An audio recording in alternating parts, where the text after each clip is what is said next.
Okay, so I'm just going to correct something. I don't always believe that good guys never win. That's just my handle. It's a play on words. It's ironic because I'm a good guy and I always win.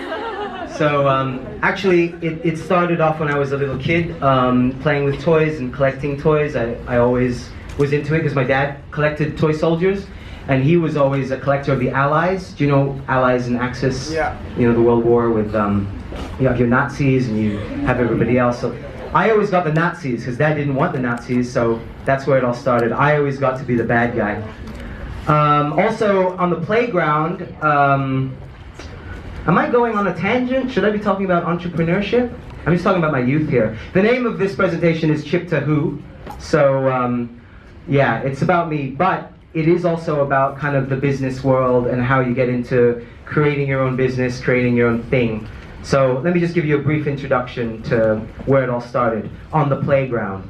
So all the kids, nobody wanted to be Darth Vader, well, people did want to be Darth Vader, but nobody wanted to be Skeletor, nobody wanted to be Cobra Commander, everybody wanted to be like G.I. Joe and all the good guys. So everybody gave the bad guys to me, and this was always the case in my life. So I figured out from a very early age that if you got to be the bad guys, you got more toys. So that's where Good Guys Never Win started. Good Guys Never Win started as a company in 2005. So this is the 10th year. It's 10 years running.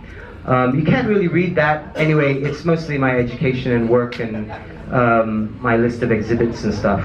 But yes, it's true. I was the creative director for Trans Studio Bandung and Trans Studio Makassar. And that is kind of where the juices started flowing, and that's where I got the inspiration to start creating my own things. Because when you're working for the man, do you know what it means to say when you're working for the man? You do know what it means, right? Working for the man? You don't want to work for the man, you want to work for yourself. If you want to get somewhere in life, you want to start your own things, right? I mean, you guys, when you leave here, I'm only assuming you want to start your own things, you want to be creative, and you want to start something up that's original. People say, you know, nothing's really original in this world, and I never believe that when people say that. Like, I think there's always an angle that you have. You are creative individuals, and you have your own outlook on life, the world, business, anything. So don't let anybody tell you that everything's been done before. This is just more images of, Good Guys Never Win. Back in 2005, I was creating little war machines, like cute-looking war machines, and that was kind of my thing. That was my shtick for a while. War machines, and they eventually became this creation called the Dolores doll, which is glass but without the glass. And then I also, as I was creating the toys, I got more serious into the world of art, capital A for art, and I became an artist. People knew me, oh, Cipta the artist. And when people saw my stuff, they would go, oh, you've got a Cipta, that's a Cipta. That's very humbling, I love that. But yeah, I'm an artist, but also I like to think of myself as a businessman. So I got into business. I worked for a company called Emco Toys. I still work for Emco Toys now. I'm the creative head of the design department. And these are some of the things that I've done. I did some toys for Hot Wheels, did some toys for Sanrio, created a few of my own original toy lines, the Dino Bricks and Robo Bricks, stuff for Barbie, stuff for Aquashots. Yeah, I even did can't really see that, it's a Doctor Who toy down there. That's only available in the UK. And yeah, just a whole lot of little different things. It all kind of starts with licensing. So, you know, when you want to get serious into something big, a lot of people get into licensing. Do you know what that means? Licensing, licensors, it's where you buy into somebody else's brand and you represent that brand in the product that you've got. So as you can see, we did a brick line and Hot Wheels said, hey, you want to make brick cars? And I said, yeah, sure, we'll make brick racers. Same with Sanrio. We approached Sanrio and we said, hey, we want to design some toys for you. So we did Keropi and Hello Kitty and all that stuff. Same with the Barbie card games. So that's where I got into the world of licensing and designing toys for other brands. But the key is truly to be a success in the world of business, in the world of any business, I guess, when it comes to creativity, is owning your own IP. Do you know what IP is? Intellectual property? You guys are really awake today. Intellectual property, something that you can own, belongs to you, and you want to register that stuff. Because if you don't, somebody else can come along and steal your ideas. For one, we do a lot of brickwork at Emco. As you know, bricks kind of started, like that brick place started with Lego, right? But at a certain time, those patents for owning the dimensions of plastic and owning your rights to be the only creator of a certain dimension of things runs out, and you have to renew it. Lego didn't renew it, and so comes Emco and Shloban and Kogo and a huge amount of Lego ripoffs. But you got to find your own original angle. So with Emco, we designed our Monas, Bajaj. We had an object line there at the bottom. You can't really see that. We did a Kaki Lima line, and these guys sold out in 2 months. We had about every single figure here. There was about 20,000 of each figure. I don't know, it makes about 200,000 toys sold in 2 months. That was record breaking. We won the award for best toy of the year. Oh, they're awake! They're alive! They're clapping! Thank you. That was very kind of you. Laugh more, laugh more. I'm funny, I'm a funny guy. Next. Aha, Good Guys Never Win. Back to Good Guys Never Win. So Emco is kind of like the lighter side of me. That's kind of where I'm all serious, and that's the day job. That's where I, get serious. And now I'm in Good Guys Never Win mode. I got my leather jacket, I got my pleather jacket on. And, oh, I'm still wearing these, sorry. So rude of me. You guys just think, oh, he thinks he's so cool. Okay. Good Guys Never Win started making 3 3/4-inch action figures. You guys know Star Wars, you guys know G.I. Joe, all those 80s toys. You guys were born in the 80s, were you? You guys born in the 80s? You guys are little kids. Kids like toys, like Good Guys Never Win. We have Setan Lokal. This is the Gundurwo, you know Gundurwo? So we did the Gundurwo, we did the Kuntel Anak, we did the Leak Bali. And then for the next line coming out next March, we're doing the Tuyul, we're also doing the Pocong, and there's quite a few others. So the Setan Lokal is a very successful line. People love this stuff. I mean, I started doing the Dead Patriots, so that was Suharto, Sukarno, and Gus Dur. And I thought, hey, those will be like the big seller, and then I'll just create Setan Lokal kind of as like a sideline. But no, these ones took off.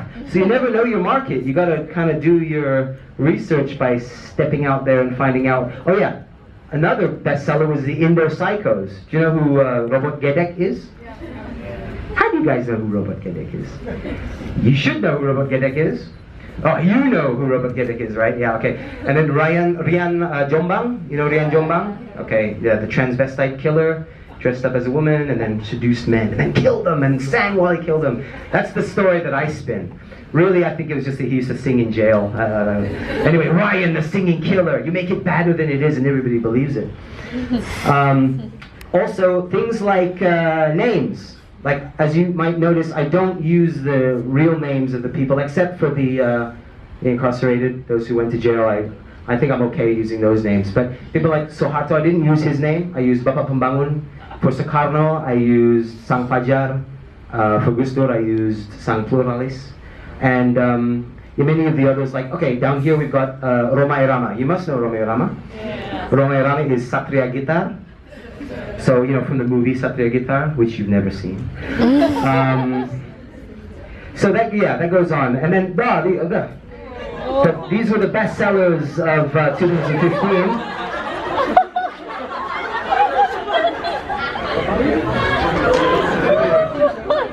They're laughing, they love me. Percolate Sejati Yeah, you know, I don't have to explain that. Anyway, everybody asks, like, why is that guy not wearing a t-shirt? Why isn't he wearing a shirt?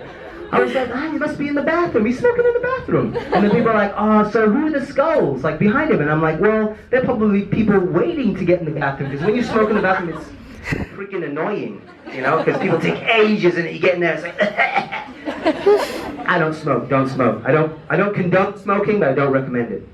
So anyway, smoking in the bathroom causes serious stress to those who are waiting their turn. You can read it, I can't. I'm too close. Okay, and then we've also got Pembangun Jakarta, who is, of course, Mr. Ahok. So the idea is that I'm creating these Indo Icons. And there's many more to come. So 2015 was a real breakthrough for Good Guys Never Win, because we found a niche. We found a place where people aren't doing what we're doing, because we're really focusing on the packaging. If you notice, like, the sculpts are okay. The sculpts are like, they're all right. They're not like super amazing. There's a lot of more amazing sculptors out there creating huge sculptures and, you know, real artists. But what we're doing is we're taking it to the masses.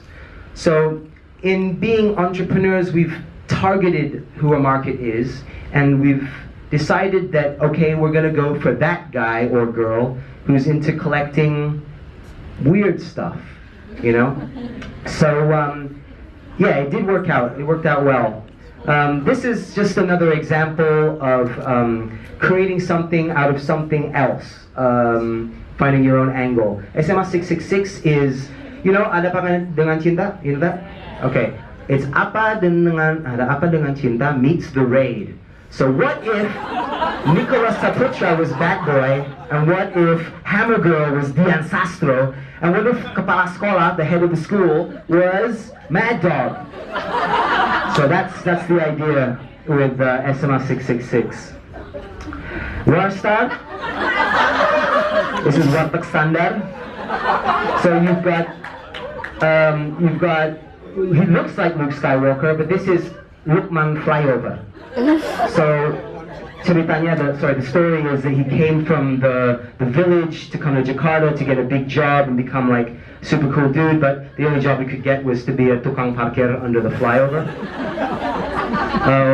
Wong Solo, he has his Warteg Millennium, and he's in love with the tukang jamu, the ibu jamu, who is Putri Dua Konde. So she's got konde tapi ada dua gitu kiri kanan. So that's the idea with Warstar. So Good Guys Never Win has been doing very well with this line. We've done a lot of exclusives for Singapore. You want to be, if you're creating stuff as a creative person who's doing business, you want to always keep it fresh, you know? Keep it fresh. So like when we were invited to go exhibit in Singapore, we created a special line called Cartoon 80s. Because there's a lot of Indonesians in Singapore, don't get it wrong, and some of them even from Malaysia come down for those Comic Cons. So I did Cartoon 80s, and it was all about all the cartoons that were on TVRI in the 80s, you know, TVRI, it's still on, but nobody watches it. So, oh yeah, also at the Indonesia Comic Con, we did a special for Kenji Oba. Do you know who Kenji Oba is? He was Gavan, the first Red Ranger. Do you know the Power Rangers? Well, the very first Red Ranger is this guy, right there, and I met him. Yeah, I met him. So also, am I running out of time? Am I okay? Am I doing good? Yeah. Is this okay? All right. I'm just going to talk about maybe how you represent yourself in the market. Like, it's great to have good products. It's great to have good ideas. But how do you promote yourself? How do you how do you get people to like stop in front of your stuff and go, oh, you know, what's this? And then look at the details, because the product is the detail, but you've also got to rope people in. So, you know, when I exhibit at toy fairs, or if it's like a con, everybody else is like, you know, they're kind of standard in the way that they represent themselves. Large posters, large banners, all this stuff. But one of the angles that we do at Good Guys Never Win is we go full Indonesia. So we buy up all the flags, and we just go like full nationalist, and we go out there with our batik, with our, you know, the hat and the kris, and we're all way Indonesian about it. And people are kind of like, ugh, that's weird. But then they're like, oh, that's kind of cool. I can dig it. Like, yeah, classic. Yeah, okay. But then it's also, you know, you've got, it's also kind of like the shock of it, you know? You want to play with that shock. You don't want to shock people so they don't come into your store. And jangan sampai norak, don't make it stupid. But stupid can be cool if you do it right. Silly can be cool if you do it right. So this is kind of our silliness. We every time there's Hari Raya, the day of when they put up all the flags, like we're always stealing the flags afterwards. We're taking all the flags, so that we've got stuff to decorate our spaces. Yeah, this is just more some other things. Can I just put this on like a show reel? What have I done? Never mind. Well, anyway, in a nutshell, Good Guys Never Win. Thank you very much for having me. If you have any questions, later.